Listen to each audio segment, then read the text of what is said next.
Hello बच्चों, let's read the question.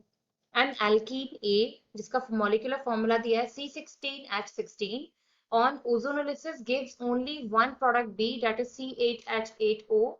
उसके बाद ये कह रहा है compound B reaction with NaOH and iodo यानी कि आइडो फॉर्म वाला टेस्ट है ये। It yields sodium benzoate. Compound B reacts with KOH and NH2NH2 Wolff Kishner reaction yielding a hydrocarbon C जिसका molecular formula दिया है C8H10। Now write the structure of compounds B and C और उसके बाद बोल रहा है based on this information two isomeric structures can be proposed for alkene A। तो दो isomers हमको यहाँ बना के दिखाने हैं alkene के। फिर उसके बाद कह रहा है write their structure and identify the isomer which on catalytic hydrogenation with H2 and palladium carbon gives a racemic mixture। तो यहाँ से इस क्वेश्चन में हमारा की कंसेप्ट क्या कहता है कि हम यहाँ पर मेजर जो बात करेंगे ओजोनोलिसिस को लेकर बात करेंगे। अब देखो यहाँ पर वो हमसे कह रहा है कि ये जो आपकी C16 और H16 वाली ये जो एल्कीन है हमारी, ये ओजोनोलिसिस के बाद यानी O3 से रिएक्शन के बाद एक प्रोडक्ट बनाती है C8H8O। इसको हमने यहाँ नाम दिया है B का और ये एल्कीन जो है ये हमारे लिए है A। फिर वो क्या कर रहा है कि ये जो कंपाउंड है B, ये जब हम इसका रिएक्शन NaOH और I2 से कराते हैं यानी आइडोफॉर्म टेस्ट कराते हैं तो ये सोडियम बेंजोएट बना लेता है जिसका फॉर्मूला क्या हो गया आपका C6H5COONA। अब जब इसने बात की यहाँ पर आइडोफॉर्म टेस्ट की तो एक चीज हमको यहाँ क्लियर हो गया कि आइडोफॉर्म टेस्ट कौन देता है, ओनली जिसके पास ये वाला ग्रुप हो CH3 C double bond O वाला ग्रुप। तो हम यहाँ से एक चीज मान सकते हैं कि हो सकता है ये कंपाउंड हमारा क्या हो C6H5COCH3। क्योंकि अब आप काउंट करोगे तो देखो कार्बन आपके बैलेंस हो गए, हाइड्रोजन बैलेंस हो गए और आपका यहाँ पर ये आइडोफॉर्म टेस्ट भी दे देगा। तो मे बी हमारे ये कंपाउंड हो। नेक्स्ट रिएक्शन करके देखते हैं। फिर वो हमसे क्या कह रहा है कि ये जो कंपाउंड बी है C6H5COCH3, ये आपका NH2NH2 से रिएक्शन करता है यानी कि हाइड्रोजीन से ये रिएक्शन करता है। इसको हम यहाँ नाम लिख देते हैं इसका हाइड्रोजीन।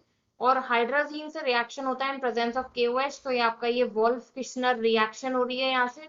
तो वोल्फ-किर्शनर रिएक्शन के दौरान क्या होगा, हाइड्रोजोन बन जाते हैं और आफ्टर रिडक्शन आपको यहाँ से एल्केन मिल जाते हैं। तो ये मिल जाएगा आपका C6H5CH2CH3। ये कंपाउंड मिल गया। इसका इसने मॉलिक्यूलर फॉर्मूला दिया है C8H10। तो ये भी हमारा यहाँ से बिल्कुल 100% फुलफिल हो रहा है। ये हमको C प्रोडक्ट मिल गया।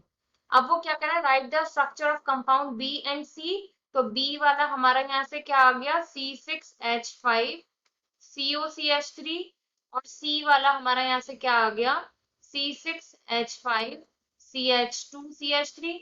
इसके बाद नेक्स्ट बात करते हैं, based on this information two isomeric structures can be proposed for alkene A. Alkene A ने ओजोनोलिसिस के बाद क्या दिया था हमें, ये बी कंपाउंड C6H5COCH3। इसको देखते हुए हमें यहाँ पर एल्कीन बनानी है। तो ये C6H5COCH3 जो हमें यहाँ दिया हुआ है, तो हम यहाँ पर को देखते हुए कुछ इस तरीके से अंदाजा लगा सकते हैं कि ओजोनोलिसिस किन कार्बन पर होता है जिन पर डबल बॉन्ड हो। तो ये हो सकता है कि ये कंपाउंड हमारा ये वाला रहा हो, क्योंकि क्या है कि वो हमसे बोल रहा है ओजोनोलिसिस के बाद आपको सिर्फ एक ही टाइप का कंपाउंड मिलता है जो ये है C8H10 सॉरी C8H8O। तो ये बी वाले से हमने अंदाजा लगाया कि ये जो ए हमारी एल्कीन है वो ये वाली है।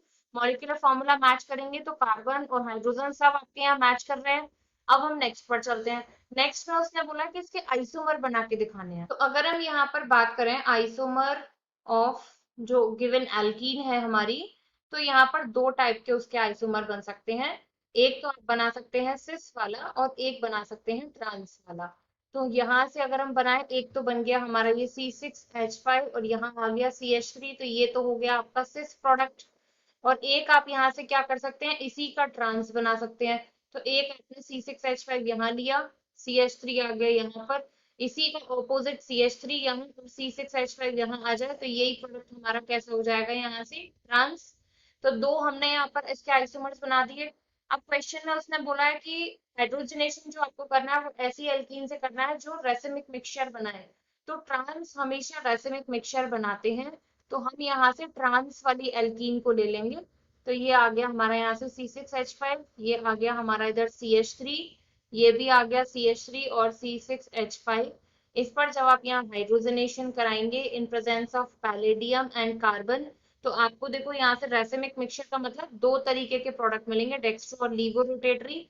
तो एक तो आपको यहाँ मिल जाएगा, डायरेक्टली लिखते चलते हैं, एक C, और यहाँ आपका आ जाएगा एक तरफ CH3 एक तरफ हाइड्रोजन, दूसरे कार्बन पर आपका एक इधर आ गया CH3, और ये आपका यहाँ पर एक और C6H5 था ही, ठीक है।